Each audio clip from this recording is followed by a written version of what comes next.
kung'olewa, najua tunaenda kurudi kule kule. Amina, ili tusaidie tupone. Lengo tu ni pamoja na kupona, lakini mfungo wa kwetu ulete tija kwa kila mmoja wetu. Amina.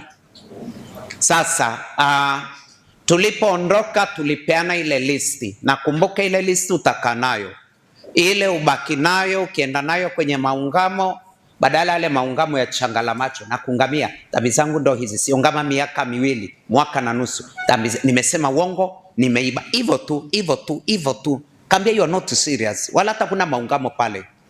Ndio maana lazima ujiandae, usilifanyie haraka sana, unless otherwise. Kwa ni kitu ambacho lazima ujichimbe, ujitafute kidogo kidogo, uko wapi, umetoka wapi, na ni wapi tunakwenda. Amina. Sasa naomba tuangalie vipengele vichache sana kwa undani kwenye kufunga. Tulisoma ule mstari wa 6 wa Isaya 58 kwamba mstari wa 5 Mungu alieleza mfumo wa kufunga waliotumia wana wa Israeli kama mfumo wa kufunga, akasema no 1,000 times, huwezi kupata chochote, na wakakatalia. Waliacha kula, wakabaki kama macho yanatoka nje kama viazi, yani na hamna mabadiliko. Akasema sio samu ya kukubaliwa. Na nimesema kufunga ni namna ya kufunga, lazima ufunge kwa namna ambayo inakupa kibali. Ndio maana ule mstari wa 6 kule mwishoni akasema, je, huu ni mfungo ama ni saumu ya kufunga na kukubaliwa kwa Bwana? Nikasema la kwanza kabisa, kwenye mifumo yote ya kufunga, utagunduaje umefunga sawa? Inapata kibali mbele za Mungu, na Mungu akikupa kibali kwenye hicho kufunga, umepita, kwamba ile toxic inaondoka, inakupa kibali mbele zake. Kama ni mabadiliko kweli ya tabia, na kama umetoka moyoni, kama alivyosema ya kurarua moyo, lazima ikubadilishe, ndio yenye kibali. Kama haijapata kibali, never, haijakaa sawa, haijakaa sawa. Okay, twende kwenye vipengele vichache kwenye maandiko kwenye hiyo ya kufunga. Naomba twende kwenye Mathayo. Naomba nisome vipengele kadhaa. Mathayo sura ya 6 kuanzia aya 16 na ya 17. Mathayo sura ya 6 aya 16 na ya 17. Naomba aliyepata atusomee. Atusomee kama kuna mtu amepata.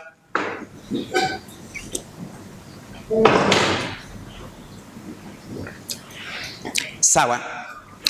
Okay, naomba nisome. Anasema, tena mfungapo msiwe kama wanafiki wenye nyuso za kukunjamana, maana hujiumbua nyuso zao ili waonekane na watu ya kuwa wamefunga. Amini nawaambia, wamekwisha kupata thawabu yao. Wamefunga kwa namna inavyowaridhisha wao, lakini haihusiani na Mungu. Mstari wa 17, bali wewe ufungapo jipake mafuta kichwani pako, unawe uso, ili usionekane na watu kuwa umefunga, ila baba yako ila na baba yako, manake anayetakiwa kuone ni baba, ni baba aliye sirini. Na kumbuka, aliye sirini, Mungu ni roho, manake lazima ikupeleke kwenye wewe, unto thee, kwenye undani wa kwako, na baba aliye siri aonaye sirini atakujaza. Ni vile vitu vya ndani, in the dimension of the spirit, dunia ya rohoni, ulimwengu wa rohoni. Manake uzame kiasi kwamba mpaka Mungu akuone. Manake ukifanya vitu vya nje, unaelewa havina mabadiliko, lakini viwe vya ndani, vya kudhamiria kutoka ndani. Na anasema baba yako aliye sirini atakujaza. Mnajua pia kuna zile nguzo kusali. Hapo mwanzoni anasema mkisali msiwe katika wanafiki. Ukitaka kusali, ingia chumba chako cha ndani, ukishaingia funga mlango, alafu sali katika siri, na baba yako aonaye sirini atakujaza. Sadaka, ingia sirini, baba yako aliye sirini, manake ingia kwenye undani wa mtima wa kwako. ni ule aliyosema Yoeli 2:12, lakini hata sasa nirudieni, asema Bwana, nirudieni kwa mioyo yenu yote. Rarueni mavazi yenu rarueni mioyo yenu wala si mavazi. Akasema nirudieni kwa kufunga. Ndilo limeanza kabla yote. Nirudieni kwa kufunga. Kwa kulia na kuomboleza ama kwa kugua. Ni mtu unayeugua kama kwikwi, unaugua ndani kwa sababu ya hizi toxic. Ziko wapi ile listi zetu ziko wapi? Mheshimiwa, can I have your document? Asante. Yani hizi listi hapa inategemeana una kiasi gani, ndizo hizi hapa unazotakiwa ufunge. Kwa hiyo kufunga chakula ama vitu kadha wa kadha vya kinje ni unauzuia mwili usipokee chakula, lakini unailisha roho yako neno la Mungu na sala na maombi. Ndio maana hata ile wifi kuhitajika ya kitu gani? Okay, aliyeweka pale ya kitu gani? Inamsaidia mtu kufanyaje? You don't need it. Kabisa, ilitakuwa kabisa aliondolewe. Sidhani hata kwa nini aliweka pale. Labda tu watu ambao wangekuwa kwenye mafungo ya kawaida au tu wamekuja kusali. Lakini haikuhitajika kabisa, haikuhitajika iwepo pale. You don't need it. Kabisa. Ni sana mtu anamwambia kuweke guest house hapo. Unaenda kufanya nini huko? Unaenda kufanya nini huko? Hilo li wifi pia inawezekana ni guest house pia. La uzinzi. Tukusambia unaenda kutafuta pornography, lakini hicho unachotia tu uko sasa hivi ni nini? No, haikuhitajika. Huo ndio ugonjwa tulionao. Wifi iko wapi? Ni sawa. Huko kazini kuna vitu tuna browse vya terminology za career ya kwako ni sawa. Lakini you don't need it here kabisa. Nashangaa kwa nini hata limewekwa pale. Ile ni toxic, hatuko hapa kumridhisha mtu. Never. Kwamba kuna wifi ufanye nayo nini sasa? No, hakuhitajika. Lingeondolewa kabisa, ifute kwenye simu yako. Uhitaji ni ule umimi, yani yenyewe ni ugonjwa. Halo, tungekuwa kijijini hakuna hata wifi kabisa, ishiki chochote, sim card is not registered, yani hakuna chochote kinachoingia, ungefanyaje? Sa sickness. Kwa hiyo nimesema katika kufunga na Baba sirini, kumbuka God is a spirit, ni vitu ambavyo hii list hapa unatakiwa utembee nayo. Yes, at least kuna mpaka 29 na mengine mengi yaliyoongezwa huko. Yes, even more than. Kwa hiyo ndivyo unavyotakiwa sasa uvifanyie kazi kimoja baada ya kingine. Na hata hizi siku za Kwaresma hazitoshi. Ni kitu ambacho ulitakiwa ukifanye regularly kwa wakati mwingi mpaka kiishe. Amina. Amina. Ni maamuzi ya ndani ili kutoka huko. Sasa kwa nini kufunga ni muhimu sana? Kwa nini kufunga ni muhimu sana? Naomba tusome mahali Mathayo sura ya 17 kuanzia aya ya 14 hadi 21.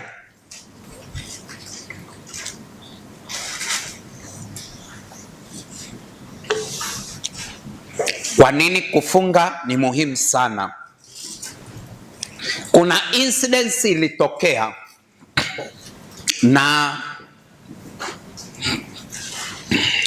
na mitume walishindwa. Kuna mahali wameenda kwenye huduma, pepo alikuondoka.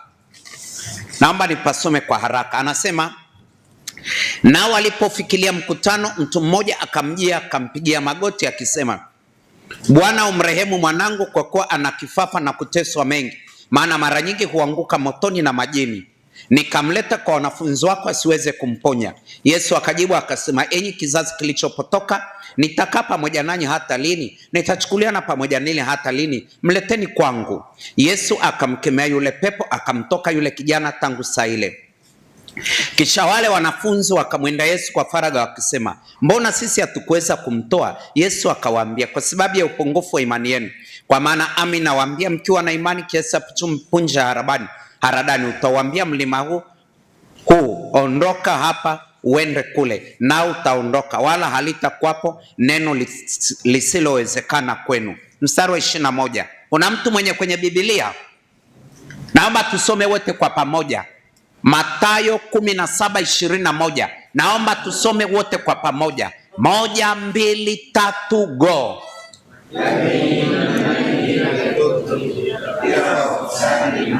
Naomba turudie tena.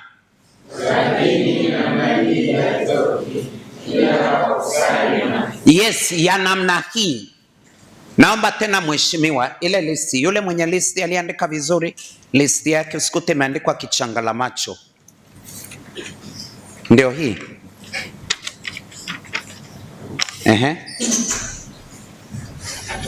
Sawa.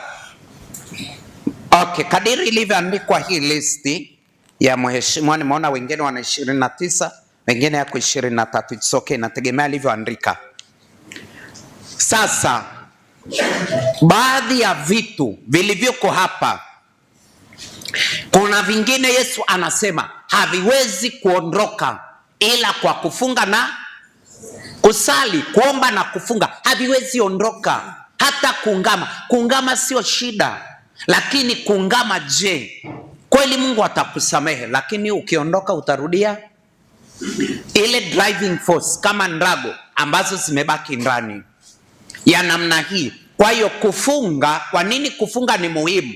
Kwa sababu ni kama unavyochukua lile kijiko la barabarani. Kuna limkuyu limoja liko maeneo ya Moroko, si ndio? Limeandikwa Waefeso 3:20. Meliona lile likubwa lile, wanatengeneza kituo cha mwendo kasi, limerukwa likaandikwa atukuzwe yeye ambaye kwa nguvu, imewekewa ya Waefeso, lile likubwa lile. Unalivunjaje? Mnaelewa lile lazima yaje mavijiko makubwa, mabuldoza na system kubwa kabisa ili ile ngoma ing'olewe kutoka chini. Wakikupa jembe, si ndio? Ni ngumu, haitawezekana. Sio utachimba mpaka lini ufikie kule chini na kukata. Kweli mtu anaweza, lakini unaweza ukatumia miaka na yes. Kwa hiyo kuna vitu kwako kama havitachimbwa ni ngumu sana, hasa vingine ukikuta ni transgenerational, vilianzia kwenye uzao na unakuta vimeharibu karia za vijana za maisha. Ndivyo vinavyotakiwa kufunga, hulka ambayo inakufuata mpaka kama kivuli, na mwisho tunasema ni tabia yangu, ndivyo nilivyo. Something is wrong somewhere. Lazima tuyafanyie kazi hayo maeneo. Ndio maana nikasema please, kwa faida yako, kuna vitu tuviweke sawa. Maungamo ni sawa, lakini usipochimba chini, tukubali tulichimbe lote, yaani upate kibali. Na ukisema unaling'oa lile, watakwambia una mashine gani? Na unaelewa kuleta yale mabuldoza, mavijiko makubwa lazima ya kugharimu mafuta na pesa nyingi kuliko mtu anayetumia shoka na panga na jembe na rato. Kwa hiyo tunachofanya ni kuchimba. Ndio maana anasema ni kuondoa vile vifungo vya uovu, kulegeza hivyo vifungo vya uovu ambavyo vimekushika. Na ndio haya mambo. Kwa swala la kusema leo sili, leo naifungia nafsi yangu, simu naweka pembeni, siongei na mtu, ninakaa kwa Yesu Ekaristi, ninakaa na msalaba tu nikiutafakari. Tunachotafuta nini? Ni kung'oa hivyo vitu. Ndivyo vinavyohitajika kufunga na kuomba. Kuna takataka ziko ndani ya watu, sio rahisi kuchomoka, kwa sababu nyingine ni tangu ulivyozaliwa. Kuna watu wana mavilema hayo makulika, ni tangu amezaliwa. Utakuta bibi yake alikuwa mzinzi, mama mzinzi, darasa la 5 hajamaliza darasa la 7, mtaa mzima kaumaliza, muhoni kila kona. Ni rahisi kumnyoshia kidole, lakini jua alitoka wapi? Kwa hiyo tunachotafuta ni ile genesis, ule msingi kule chini, kuchimba. Kwa nini huko kama ulivyo? Ndio hivyo tunavyovifanyia kazi. Ndio maana tukaanza, pengine kwa wale ambao walichelewa, nitaomba pengine, naamini mtakuwa mmejiongeza na kwa hekima kuomba kwa wenzenu, muandike zile list. Najua kuna wamezianalyze vizuri, ndio hizo utatembea nazo. Na hata baadaye kwenye vituo vya njia msalaba, nitakuomba kwenye njia msalaba leo itakuwa ni private, hatutakwenda ya kadamnasi. Namba le notes zako. Kwa hiyo utakapoenda baadaye kwenye njia ya msalaba, utakuwa unatembea peke yako. Hatuhitaji kadamnasi ya kila mtu. Fanya utakavyofanya, piga magoti. Utakavyoenda kituo cha kwanza unakiangalia, alafu natazama listi. Unaangalia listi yako, kwa sababu this is you. Tunachorekebisha sio cha msalabani, ni wewe. Mlengwa mkubwa wa operation ni wewe. Manake hizi toxic zilizoko hapa na zile ambazo unajua kabisa zimekushika ndizo unazodili nazo. Kwa hiyo unamtazama Yesu anahukumiwa afe. Kuna ambayo hatukweka hapa, naomba machache tuyaongezee. Kuhukumu, swala la kuhukumu, kulaumu, kunyosha kidole, kushindana, kujiona bora kuliko wengine, kuhukumu. Kuna watu wanahukumu, kusengenya, kuwateta watu. Yani nikigumana tu huyu dada kafanya kitu fulani, mzee nakwambia Mohansi yote ilishajua alikuwa na fulani, alipanda alishuka. Andika, kuwavua wengine nguo, kuwavua nguo. Kuwavua nguo sio kwenda chumbani kuzini naye. Kuwavua nguo ni inawezekana kuna mahali ulikosea na mimi nikalifanya likawa public, kila mtu anajua fulani ana hivi, fulani ana tatizo hili, fulani alimwambia. Kwa mimi tu nikija kukuangalia, yani tu hata ninavyokuangalia psychologically kwenye macho, unajua tu ananitazama kwa lile kosa langu. Hayo yote analyze, yako mengi wapendwa. Ndicho ukienda msalabani, kama Yesu anavuliwa nguo, wewe umewavua watu wangapi? Na pale Muhans, kwani ulitoka nyumbani kwenda kutafuta mambo ya watu? Actually ulienda tunakutana na watu wenye changamoto zako, hayakuwa yanakuhusu. Zip your mouth. Kama siwezi kuja nikakwambia dada please acha, au niambie padri umezidi mheshimiwa, acha. Zaidi hapo never, no, never. Don't mind them, achana nao. Kusambaza mambo ya watu yako kwenye hicho kipindi, hicho kikundi, kusambaza. Alafu mdomo, andika pia mdomo usiotulia. Mdomo, yani unawasha yani ukifanya kitu nisiposema. Yani mzee, unaelewa kama uvutaji wa sigara ni hatari kwa afya yako, lakini navuta siwezi kuacha. Yani ule ni ugonjwa, that's a sickness. Kwa hiyo ndio tutakayoenda nayo msalabani kwa Yesu. Binafsi una nini? Na kuanzia leo uanze kutembea nayo kama mgonjwa wa mtungi wa gesi. Akiondoa ile gesi anakufa. Kama kweli unataka kubadilika, deal with that thing. Tunamjua Yesu. Yesu tunamjua, tunaweza tukasema sakramenti tumepokea, maungamo tumeyapokea, lakini tuko karibu sana na shetani. Why? Kwa sababu yale mambo bado yanatutawala. Yanatutawala. Kuna watu wa magomvi, weka hayo. Magomvi, mafarakano.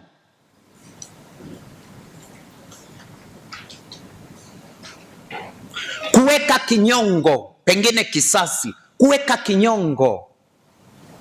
Kuna watu namna hiyo vimekaa ndani. Sasa hivi ndivyo wanavyosema, ya namna hii haitoki, na sio kwa kusali tu, ila kwa kusali na kufunga, kufunga na kuomba. Yes. Najua siku ya leo haitoshi kudili na hizo takataka zote. Tutaona nini cha kufanya. But more than that, tunachohitajika kwako upate muda wa kutembea na hiyo listi. Hata kama unarudi kule Mohans chuoni, ukiwa kwenye daladala, hata kwa unajua kuna watu wanarudi na zogwe, yani pale pale kana kwamba kuna, yani wakirudi ni makelele yale. Mlitakuwa mrudi kama ndani kuna maiti, si mnaelewa? Mwenzetu kafa tunamrudisha Muhimbili. Mnaelewa hata ile mudi ya kurudi, si ndio? Si ndio? Sio ya makelele mengi. Ndio maana kwa kufunga Yoeli, kwa kulia, unaelewa kulia, either amekula kichapo ama ukiambiwa mama na baba na wadogo zako wamepata ajali, wamekufa. Hakuna aliyempiga mkanda mgongoni, ameanza kulia. Ndio kulia. Kuombolea, kuomboleza msiba, kuombolea, kuugua, uanze kuugua ndani. Na kwambia kuna hizo kulika kama hutaugua unless huna mpango na Mungu. Mwambie Mungu, raha zangu siniondolee, bado mimi ni kijana sana, subiri nikishakuwa bibi mzee, si unaelewa tumeshaanza kutoka kwenye haya mambo, ndo tutakutafuta. It's too late kabisa. The early the better. Kwa hiyo kuna vitu tunategemea uvifanyie kazi mapema sana, na hivi tutavifanyia kazi. Ndio maana akasema kwa kufunga, kwa kulia na kwa kuombolea. Kuna vitu vinne ninaomba nikupe kwenye hiyo process ya kufunga. Kumbuka, kwenye kufunga kuna kuisikizisha sauti. Kabla ya hayo mambo manne, naomba tusome ule mstari wa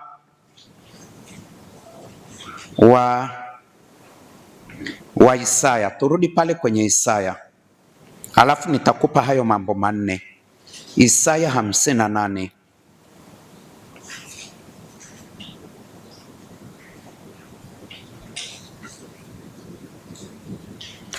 Anasema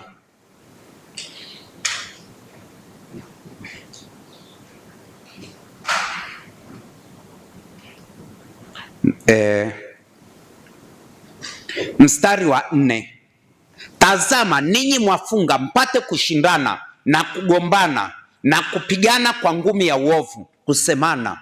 Bado tumefunga unamsema mtu, bado tumefunga kununa, kufura. Kuna hiyo ya kununa Kuna swala la kuzira, ongezea hilo kwenye ile listi. Kuzira, inawezekana siongei na wewe, sijakutukana, sijafanya chochote, lakini unaona nakukaushia, ninakupita kama hauko, si unaelewa ninakuavoid, nimekuzira, ni shida pia. Kipengele cha mwisho, hamfunge siku hii ya leo hata kuisikizisha sauti yenu juu. Kwa hiyo tulisema pale mwanzoni, tulisema kufunga ni kuvifungua vifungo vya uovu, lakini pia kufunga ni kuisikizisha sauti yako juu. Manake muisikilize sauti ya Baba kutoka juu. Mnamkumbuka Yesu, wakati Yesu alivyomchukua watu watatu, wakina nani? Nani aliyewachukua? Petro. Kwa nini asichukue wale mitume 12? Kwa nini aliwachukua tu wale?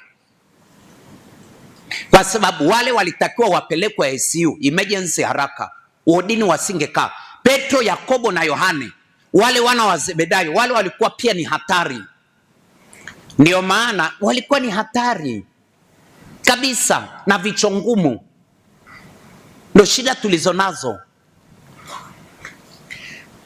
Mnakumbuka hulka ya Petro.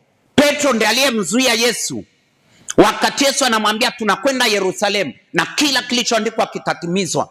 Ni kabla ya kuja hapa, si mnaelewa? Alafu kikafanyika kikao cha haraka, ratiba ikabadilika. Petro akamwambia Yesu, sikiliza, funga mdomo, hili halita kupata na Mungu akukemee. Na Yesu akamwambia, rudi nyuma shetani wewe, maana huyawazi ya Mungu bali ya wanadamu.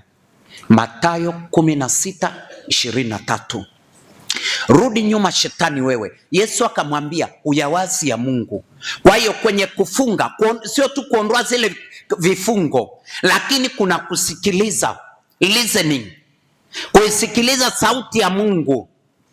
Lakini kusikiliza inategemea unawaza nini. Maandiko anasema aonavyo nafsini mwake ndivyo alivyo. Wewe upo ulivyo kwa jinsi unavyowaza. Nilivyo ni matokeo ya mawazo niliyoweka ndani. Kwa hiyo kuisikiliza sauti ni mojawapo ya agenda kubwa, kuondoa uovu, lakini kumsikiliza Mungu. Na kumsikiliza ni kusikiliza neno lake, ama katika roho, ama wakati wa kusali, ama wakati wa kunena kwa lugha. Kuisikiliza roho anakuambiaje, ama neno Mungu analoachilia kwa ajili yako linasemaje. Na Yesu akamwambia rudi nyuma shetani wewe. Kumbuka huyu ni mtume, sio jambazi, sio bamedi, sio watu wanaojiuza clubs. Ni kati ya yule papa wa kwanza anayetegemea kupewa kanisa. Ndio Yesu anamwambia rudi nyuma, wewe ni shetani. Hakwenda kwenye ufuska wala uzinzi, lakini kilichoko tu ndani yake Yesu anasema huyu ni shetani. Etempta, mshawishi. Ndio maana kaambia huyawazi ya Mungu bali ya wana. Hata kuwaza kawaida haileti matokeo. Inawezekana kwenda kufanya ufuska, lakini kuna vitu unafanya akileti matokeo. Ndio hayo huyawazi ya Mungu ya wanadamu. Kwa hiyo kufunga huko lazima kukupeleke kwenye kumsikiliza Mungu na sauti yake. Tuko pamoja? Halo, tuko pamoja? Yes, kuisikiliza sauti yake. Kwa hiyo hayo lazima yapewe huo mfungo. Pale kwenye Yoeli mstari wa 13, Yoeli 2:13, najua ni popular verse, uhitaji hata kuandika wala kufungua. Rarueni wala si mavazi yenu. Kwa nini kurarua moyo? Kwa sababu chimbuko la uovu, dhambi, huanzia kwenye moyo wa.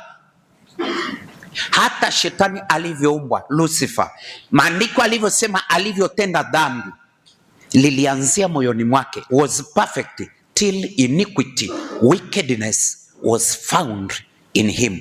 Mpaka uovu ulipoonekana ndani yake kwenye moyo. Dhambi inaanzia kwenye chumba cha ndani, moyoni.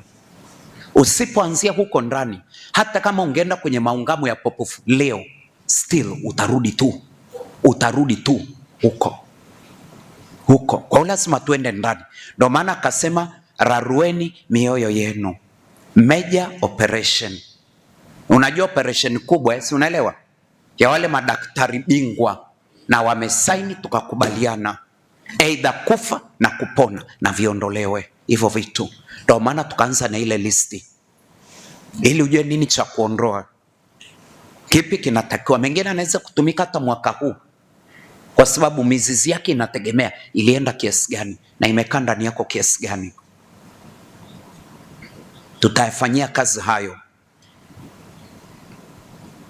Yesu alipoenda nao mlimani, hulka ya Petro ilikuwa nzuri sana. Hulka ya Petro, hulka ya wana wa Zebedayo, ndio wale wenye ubishi. Yesu anatuambia nakufa, nani atakayechukua hii kampuni?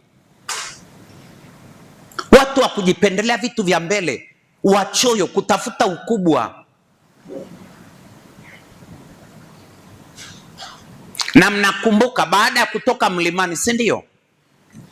Walipoingia kwenye Mathayo 17 na kuendelea, wakati wakiwa pale mlimani, mnakumbuka ni Mathayo sura ya 9 kwenye Transfiguration, wakati Yesu amegeuka sura, na iko pia kwenye Marko sura ya 9. Baada ya Yesu kupanda mlimani, wakatokewa na Elia na Musa, alafu wingu likawaingia, wakasikia sauti ya Baba ikisema, huyu ni mwanangu mpendwa wangu, msikilizeni. Unajua kwa Yesu alikuwa anawaambiaje? 1, 2, 3, mmegoma kunisikiliza, njoo twende mlimani mkaambiwe na Baba yangu.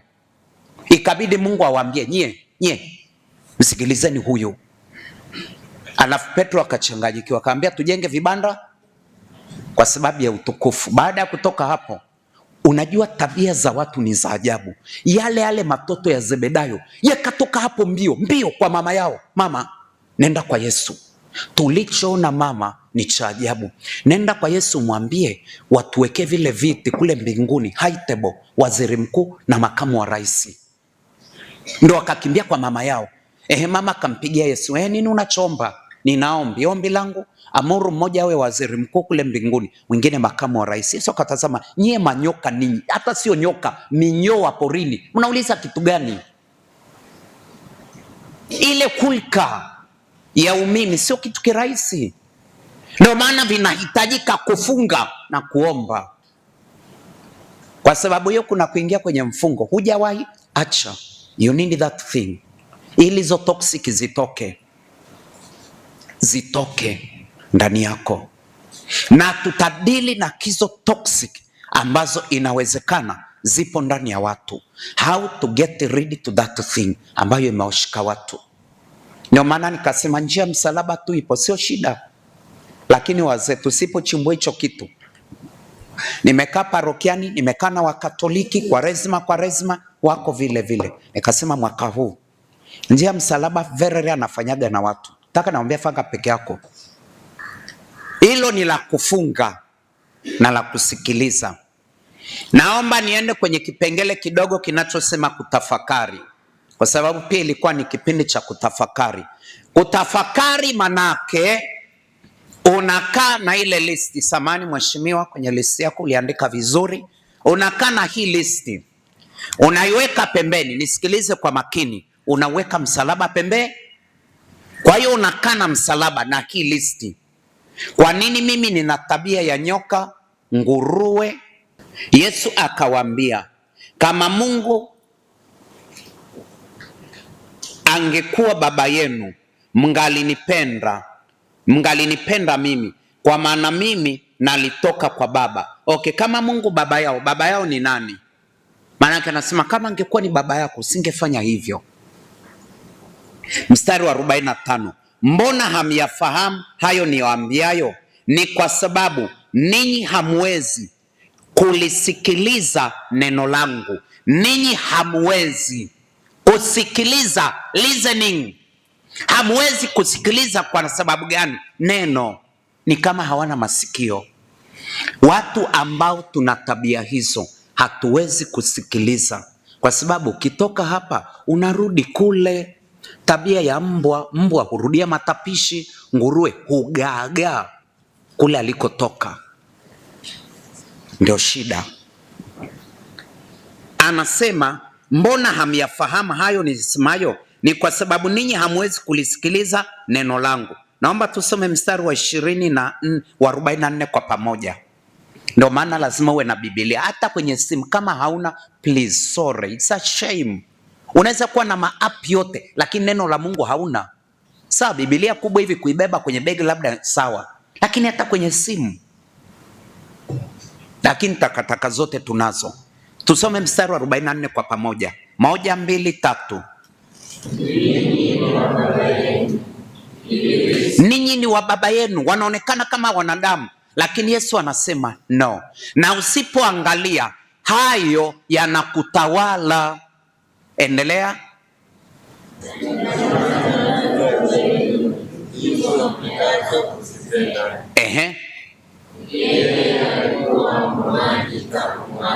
Muuaji. Kwa hiyo uaji ni hulka ya shetani tangu mwanzo.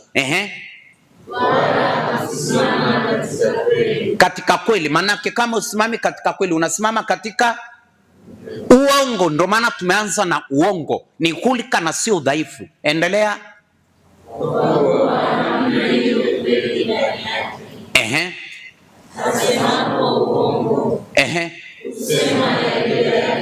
Yaliyo yake, manake hulka yake. Yeye.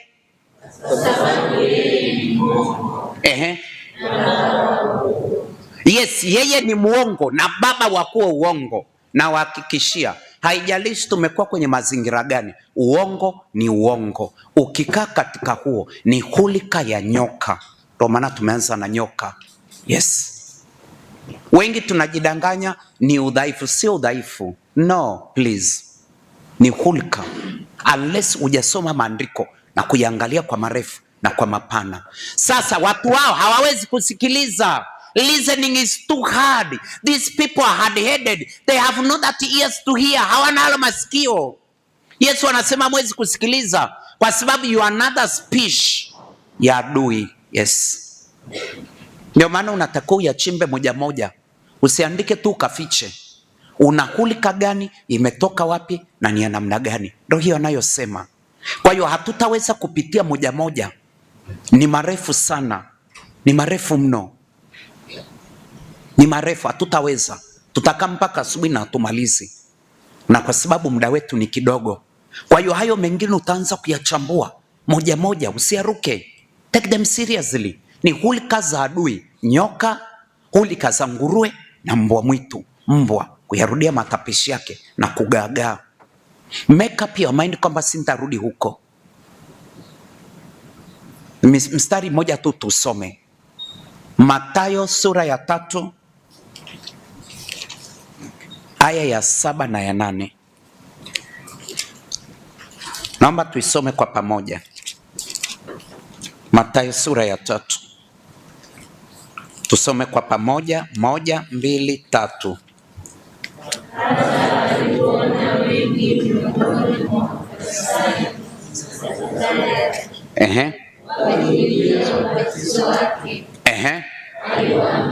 Aliwaambia exactly, enyi wazawa wa nyoka. Hakusema ninyi watoto wa Mungu, ninyi makuhani mnaohubiri neno la Mungu. Anasema, unajua, aliwatazama akasema, yes, una sura ya binadamu, lakini wewe ni uzao wa nyoka. Enyi wazao wa nyoka. Hakuwatukana. Yesu aliwaambia baba yenu ni shetani, mna sura ya binadamu lakini sio.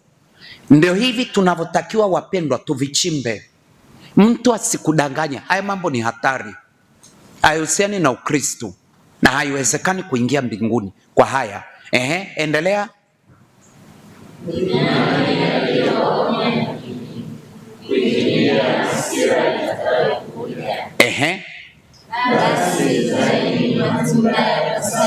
Zaeni matunda yapasayo toba. Sikiliza, kwa kuwa tuko kwenye toba, itabidi haya uyafanyie kazi, yazae matunda. Kama mimi bado narudi kwenye uongo, kwenye kusengenya, kwenye kusambaza mambo yako, nikiyasikiliza nimeyapeleka kwa watu, hakuna toba, sizai. Nimerudi kwenye yale matapishi, maisha siokuwa na mabadiliko ya Kwaresma. Nimewaambia watu, acha, endelea na maisha yako. Si na sadaka yangu na vitu kwenda kusaidia. Nani alikwambia? Zile ni fashion tu, lakini mwisho unajua asibadilishi maisha yao. Tumsifu Yesu Kristo. Ndivyo tunavyotakiwa tuvifanyie kazi za matunda ya toba. Kwa lazima tuanzie hapo. Katika hapo mpango kazi unakuaje? Tumeongea swala la kufunga, swala la kusikiliza. Na kwa nini watu hawasikilizi? Kwa sababu wamebadilishwa. Na Yesu anasema mwezi kusikiliza kwa sababu ninyi mko upande mwingine, na ndiko tunakotoka. Yohani anasema kwenye Mathayo, zaeni matunda ya kuacha hizo hulka. Ni rahisi. Sasa andika pale kwenye kutafakari.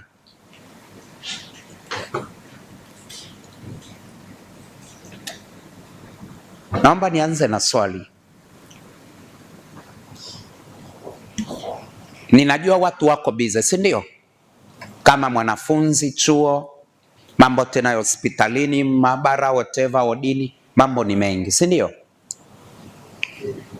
Ni wangapi wanatafakari? Sikusema wanasali na kufunga, wanaofanya tafakari.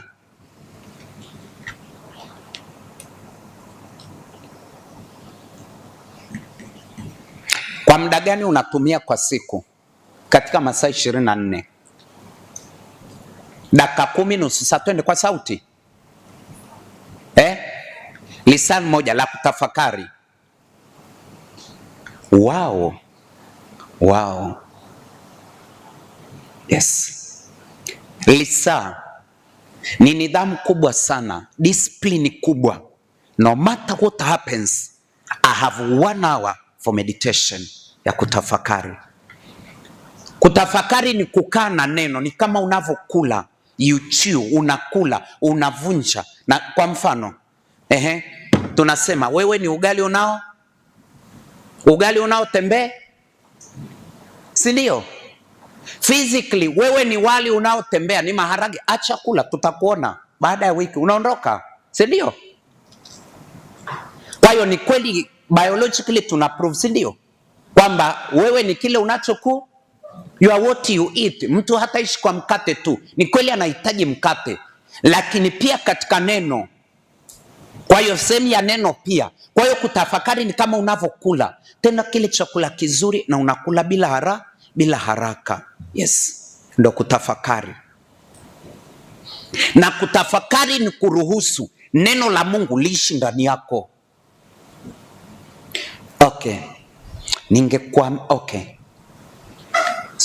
Ningekwambia labda utafanya baadaye, sio leo.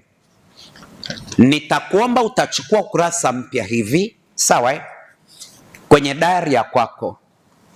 Ningekwambia uniandikie, leo ni lini? Jumamosi.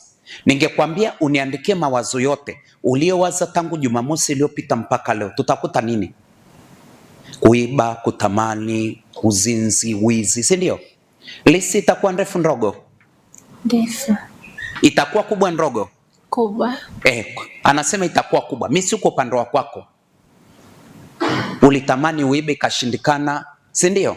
Wengine tulikula kwa macho, tulizini kwa macho, nimeiba kwa macho, nimeona wivu, nilitamani atanguke afe hakufa, nilitamani atafukuzwe chuo, sikutamani nimuone. Hivyo vitu viandike. Ni vitu ambavyo vimekuwa vinatembea ndani yako, na hivyo vitu vya ndani ndivyo unavyoilisha roho yako. Kwa hiyo kwenye kutafakari kunahusiana na kusikiliza. Kwa hiyo ndio maana lazima kwenye tafakari iwe kwenye neno. Nitakupa tu mistari miwili kwenye kutafakari, ni mikubwa sana. Wale wasomaji wa maandiko wanaifahamu. Zaburi ya kwanza. Mungu wa Israeli, muda unakimbia kuliko kawaida. Zaburi ya kwanza, lakini tusiwe woga na muda. Muda ni wa kwetu tu, usijisikie vibaya. Lakini ukiwa wewe ni Farisayo, mbona imekuwa hivi? Sio shida, muda ni kwa ajili yetu na sio sisi kwa muda. Zaburi ya kwanza aya ya kwanza hadi ya 6. Nitasoma tu mistari mitatu. Heri mtu yule asiyekwenda katika shauri la wasio haki, kundi la kwanza, wala hakuketi barazani pa wakosaji, kundi la tatu, wala hakuketi barazani pa wenye mizaha. Wenye mizaha ni wale wa kueneza maneno, midomo haitulii, ni kuongea tu juu ya watu. Wanasema he who talks of others talks of you when you are not there. Kwa mfano tuko 1, 2, 3, 4, 5. Wewe hauko ndo tunakusengenya. Uwe na uhakika kesho wewe hauko ndo uko mezani. Yaani tutakusema tu, na kama mimi sipo nielewe, mimi ndo nitakayewekwa kitako hapa kunenwa. Ndivyo ilivyo, na huo mdomo hawezi kukaa kimya mpaka useme kitu kuhusu huyu mtu. Kwa hiyo hayo makundi matatu ni hatari: wasio haki, wakosaji na barazani pa wenye mizaha. Barazani pa wenye mizaha watu wanasema ni kama wale wa mama wa saluni, wakati wanasuka watu ni kuongea watu ni watu ni watu ni watu ni watu ni watu mwanzo mwisho, hawana agenda nyingine. Sikusema ni hivyo, ulibin that way, kusema tu watu.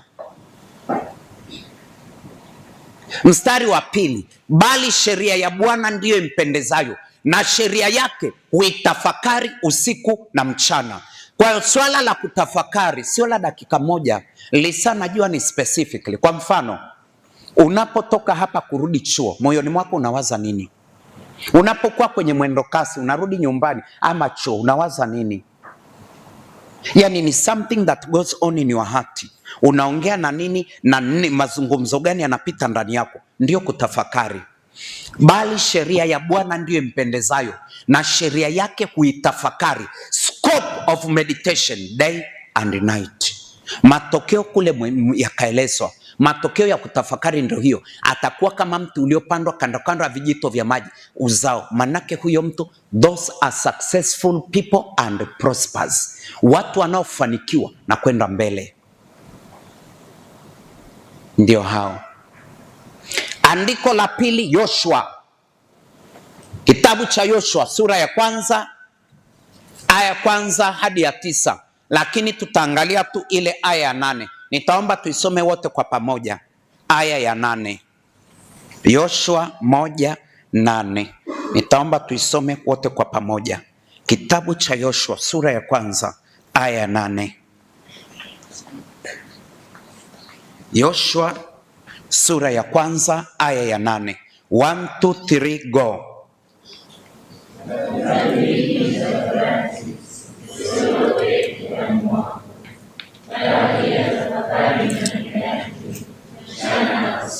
Ehe.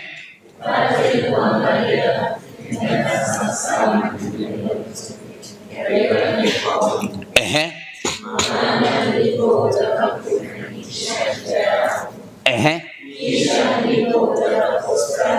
Kustawi sana kumekwa kwenye kutafakari. Ni ile listen, unakaa na neno, Mungu anakwambia nini?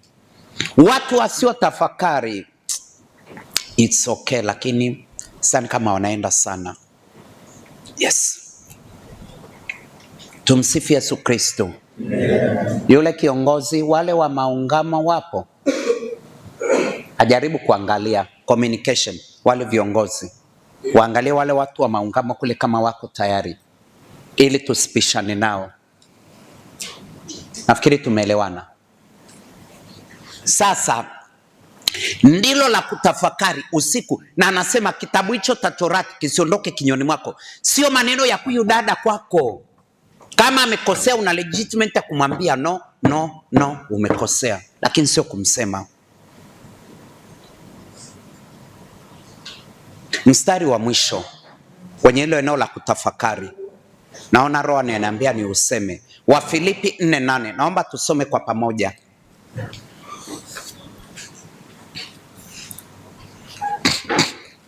Wafilipi 4:8, twende kwa haraka.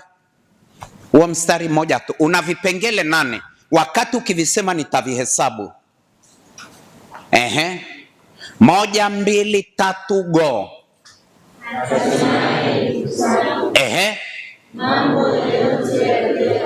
La kwanza, la pili, la tatu, la 4, la 5, la 6, la 7, la 8. Basi ndo vitu vya kuwaza. Kuna maneno aliyosema tabia ya huyu dada, si ndio? Ukimkuta umefumaniwa, kuna sema aliposema ukatafakari kufumaniwa kwake. Haiko. Ndio maana watu hawatoki. Kuna vitu hatukutakiwa kabisa katika kutafakari. Mungu ametuwekea demarcation kama ilivyokukuta kwamba holi ni hapa tu, huwezi kwenda nje yake unless ufungue hivyo vyumba kwa idono nini kilichoko huko, weke viti kule. Haya mambo 8 ni vitu Mungu amekwambia ni nini cha kuwaza. Nje ya hapo ni matango pori, ni sumu, is a toxic. Haukuruhusiwa kabisa, haukuruhusiwa, ni kiherehere. Umeenda kwenye vitu ambavyo sio vya kwako, kwenye kusikiliza, kwenye kutafakari, kwa sababu kwenye kutafakari kuna kupeleka kwenye kusikiliza sauti ya Mungu. Ndio hayo mambo 8. Nje ya hapo siwazi. Tumsifu Yesu Kristo. Naomba tufungue Mithali sura ya 4 aya ya 20 hadi 23. Alafu tutaendelea kipengele kingine. Naomba tusome tena kwa pamoja. Mithali 4:20. 1, 2, 3, go. Sikiliza. Hiyo ni level ya kwanza. Hasa ukiniambia ninafanyaje tafakari, nisikiliza maneno yangu, na maneno yangu ni neno la Mungu. Yesu akasema maneno ninayowaambia ni roho tena ni uzima. Manake ni neno la Mungu. Mwanangu, sikiliza maneno yangu. La kwanza, endelea. Ni level ya pili, ni zaidi ya kusikiliza. Ni kwa mfano tukasema, hebu kaa kimya. Unasikia sauti gani? Ya feni, si ndio? Na sauti gani? Kuna sauti fulani inatoka upande wa huko. Huko ni kutega. Tega sikio lako. Sikia, tega sikio. Kama sasa usiku nasikia kuna mtu anapita hapo nje. Tega sikio lako. Kwa lazima uwe na good time. Wezi weka wifi pale afu niambie unasikiliza kipi? No. Ni kusatisfy our gratification. Kwa masipopata wifi ni kama something is lacking. No, sio njema. Endelea.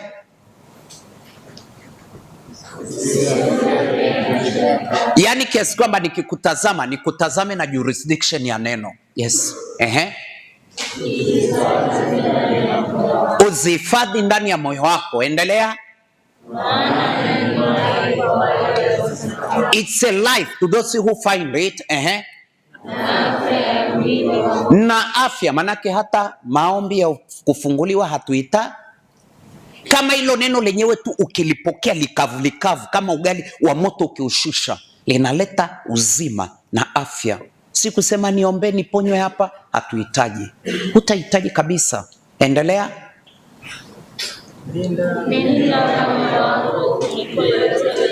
Yes, tuna shida hizo sana za kuumizwa, si ndio? Fulani kaniumii, hasa kwa vijana. Anayekuumiza dada, mimi sina shida naye. Shida ni wewe, ni mimi, kwa sababu hukulinda moyo wako. Linda moyo wako kuliko yote, hata kuliko simu yako, kuliko diary. Linda moyo, manake kuna vitu ambavyo hutakiwi uruhusu viingie ndani, no matter ni kibaya kiasi gani. This is a science, you have to make up your mind. Amekusema, akaandike kwenye gazeti na picha aweke, so what? Kabisa. Unakuta mtu analia, nimesikia unanisema kwa watu. Kaandike kwenye gazeti na picha apeleke. Mimi sina shida na mtu anayekuongea. Kwani watu hawataisha? Hawataka waishe, si ndio? Watakuwepo tu. Fanya zuri watakusema, fanya baya watakusema, panda shuka kama alafu kumbuka, watu wenye tabia za nyoka, nguruwe na mbwa watakuwa hivyo tu. Ndio maana Yesu aliwatazama akasema, mna sura ya binadamu lakini nini ni nyoka. Yes. Tuko pamoja? Yes. Tunaenda kumalizia. Malizia hapo.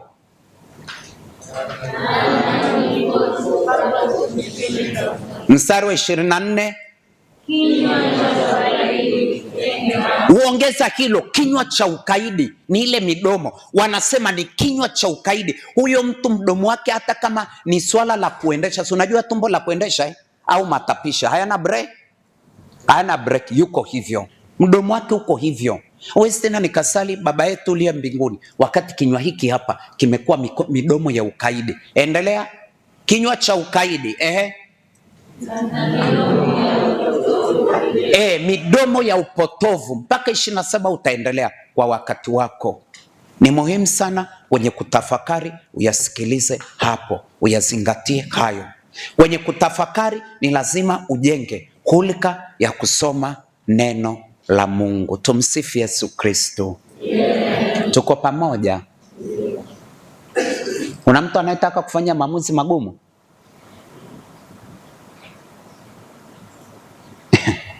Dada yangu, ni kwa kila mtu namuuliza, mheshimiwa, tunahitaji kufanya maamuzi magumu? Manake ucheki ile listi yako, imeanzia wapi? Yes, asante, ameiweka vizuri. Kwenye hii listi yako kuna vitu unavyotaka kusema no, hata kama ni relationship ambazo unajua ni toxic. Najua watu wana hizo. Nimesoma, nimepita vyo, tumepita huko, tumepanda, tumeshuka, tumekuwa nguruwe, tumerudi kwenye matapishi, wengine tumepitia hayo. Kwa nawaambia kitu ninachokijua mpaka zedi, sio kigeni. Nachoomba, kuna mtu ana maamuzi magumu ya kutoka. Sio kitu cha kusema tu ndio, lakini kesho kup kwenye yale matapishi tena nimearudia. Shida ndio hiyo, na kugagaa tena kule. Najua ni vita vikali, kwa sababu lazima tuvifanyie kazi. Jifikirie sana. Ndio maana tutakuwa na yule wa wale wa maungamo wapo. Anyway, tuwape muda, watatupe hiyo taarifa.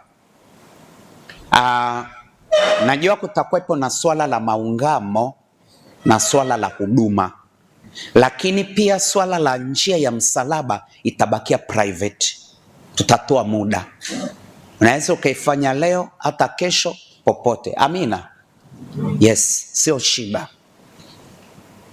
Inawezekana ikawa ni sehemu ya toba, lakini upitie na listi ya kwako kadiri ulionayo. Asa, kuna vitu vichache naomba nivilete kwenye attention ya kwako, ambavyo vitatusaidia unapoenda kwenye maungamo, unapoenda pengine njia ya msalaba, unapokuwa na muda wa kutafakari kabla ya ule muda wa huduma, tunafanya nini? Mambo machache wakati tunasubiri jibu kwa viongozi. Unafahamu hulka ya nyumbani kwenu? Kwa mfano, unaweza ukaangalia upande wa baba yako na mama yako kwenye ukoo mlikotoka, unashuka na lile tawi. Angalia upande wa baba, upande wa mama wakoje. Kuna watu kwa mfano kwetu sisi ni Rombo, Kilimanjaro. Ilikuwa ni familia ya Wamangi. Babu mkubwa alikuwa anaitwa Mangi Yohani. Wale Wamangi walikuwa na wake 8. Na unaelewa Wamangi wanaoa wanavyo akikutana na mke wako hivi akimpenda umeondoka.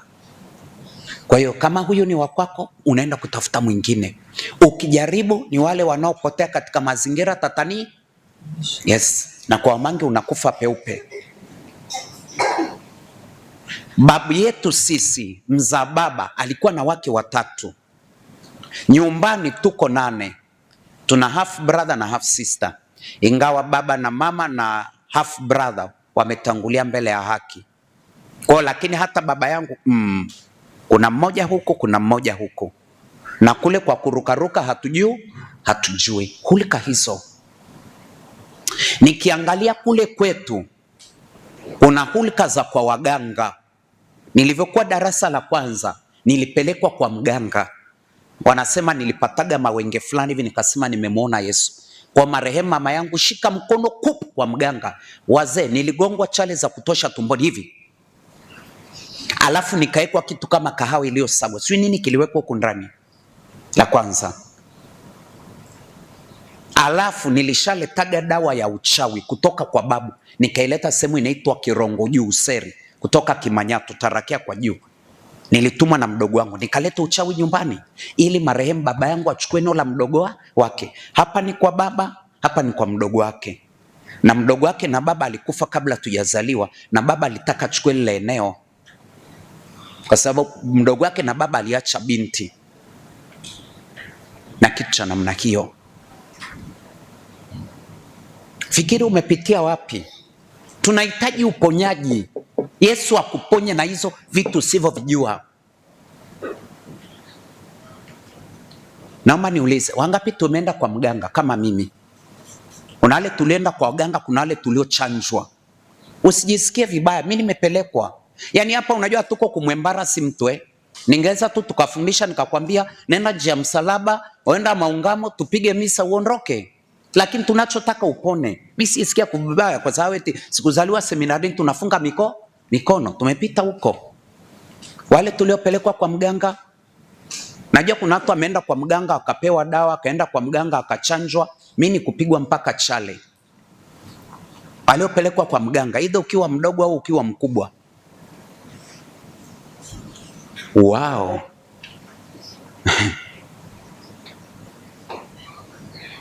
Naona kuna watu kadhaa wenye majina ya bibi yao na ya shangazi, ya mjomba, yani jina ulonalo labda ni la bibi ama la shangazi. Najua vitu vinavyowatesa watu. Ndio maana hata lisi unasema bado inakuwa ngumu, pamoja na kwenda fellowship na kusali bado inakutesa. Mimi nilikuwa na majina 3. Jina la kwanza nilipewa jina la Kirombo, linaitwa Kilemaumbe. Kuna mrombo hapa kutafsiri Kilemaumbe. Kilemaumbe, umbe manake ni ng'ombe. Kilema cha ng'ombe, kilichoshindikana kwa ng'ombe. Yaani hata wewe tukukuchinjia ng'ombe. Jina la kwanza. La pili nilipewa jina la mjomba. Mimi ni 4. Kwa nikachukua upande wa mama, Patrice kutoka kwa mjomba. Jina la 3 nilisoma na jina la kwa mama mdogo. Si mnaelewa Nilikuwa naitwa Naftali Ramadhani kutoka darasa, kwa sababu nililelewa na mjomba tangu darasa la 3 mpaka najiunga seminarini. Kwa nimekaa kwa mjomba zaidi ya miaka 20. Kwa hiyo wakati natolewa Rombo kuletwa Moshi mjini, hawakupata uhamisho kule Kirongo Juu. Kwa hiyo mjomba alipoenda ile shule ya Muungano Moshi mjini, kuna mtoto aliacha shule anaitwa Naftali Ramadhani, likabandikwa lile jina, nikachomoka nalo. Wazee, mimi nilikuwa kama chokora na nilikuwa na mountain bike. Moshi mjini nilikuwa nazungukaga kama lichokora. Dunia mpaka leo nakachi najiuliza, hivi mbona nilikuwa hivyo? Kati ya haya majina kuna jina moja lilikuwa ni roho ya mpinga Kristo kabisa, na ilinichukua vita kupigana nayo. Jafet ni shahidi, Jafet ni shahidi. Kuna mahali nilifika mahali nikawaambia wazee, niombeni na mimi kabisa. I don't care kwamba mimi ni padri au nini, something is not okay with me. Na baada ya watu tuliokuwa kwenye maombi wakasema ile ilikuwa roho ya mpinga Kristo na inakutumia wewe na kufanya kazi ndani yako na vya namna hiyo. Wale wanaoota, kuna waotaji hapa? Wanaoota wapo? Tunaota?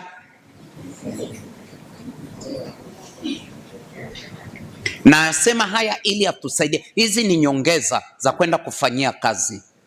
Haya, wanaota kama Yakobo, Sulemani, ngazi ya kuwekwa mbinguni. Najua kuna wanaopata maono ya Mungu. Unasikia sauti ya Mungu inakwambia kitu. Najua wapo, inawezekana sio wengi sana, lakini najua wapo. Asante. Haya, anayeota anakimbizwa. Wale tunaota unakimbizwa, yani unafikiri mtu alitoka akiamka asubuhi mama, yani alitamani hata chooni asiende, darasani asiende, alale tu, kwa sababu karudishwa asubuhi. Alikuwa nakimbizwa na kulimishwa kwenye mashamba ya watu. Au mwingine utakuta alikuwa anabeba magunia kupeleka hata Kariakoo, saa 12 wanakuachia au saa 11. Ukiamka umechoka, labda hata ukusoma sana, wakikuliza hata ujui.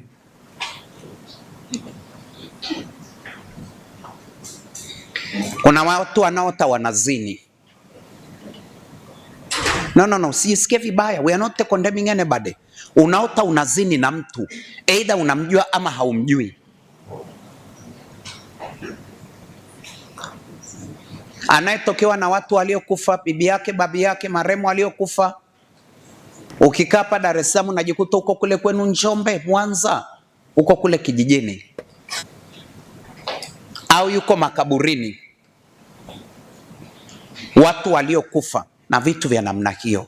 Kwa sababu hiyo tutavifanyia kazi hivi vyote. Amina, tuko pamoja? Ndio maana tukaweka muda huo.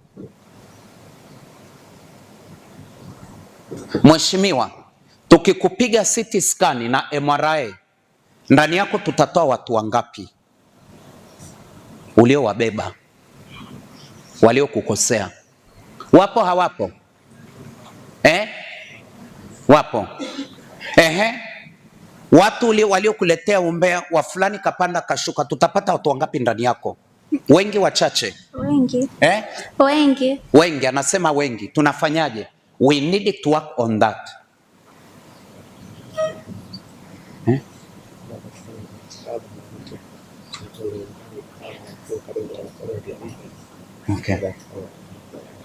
Okay. Sawa.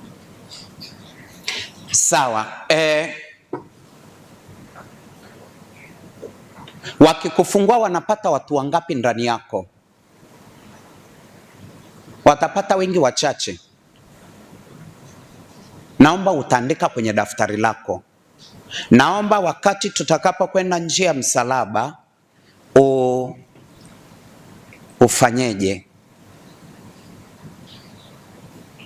Uende pia na daftari lako. Kuna vitu Mungu atakusemesha, hasa watu uliowabeba, watu ambao una kinyongo nao, watu waliokukosea wewe, watu uliowabeba ndani yako, watu ambao nilikuja nikakwambia huyu dada ana 1 2 3, huyu dada ana hivi, fulani ana hivi na fulani ana hivi na hivi. Taomba uvifanyie kazi.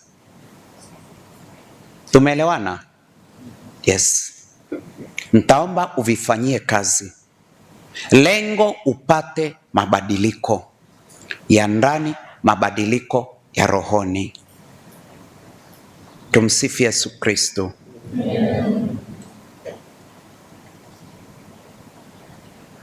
Kwa hiyo tutakuwa na mambo mawili matatu. Tutakwenda kwenye njia ya msalaba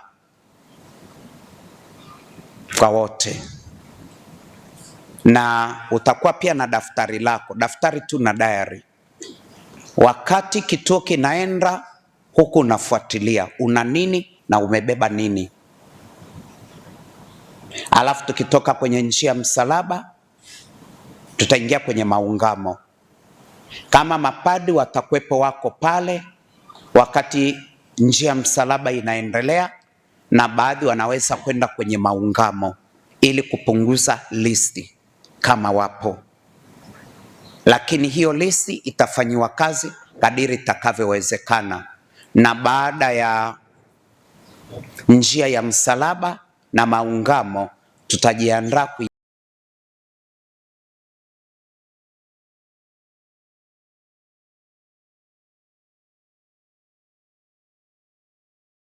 kibali na kujia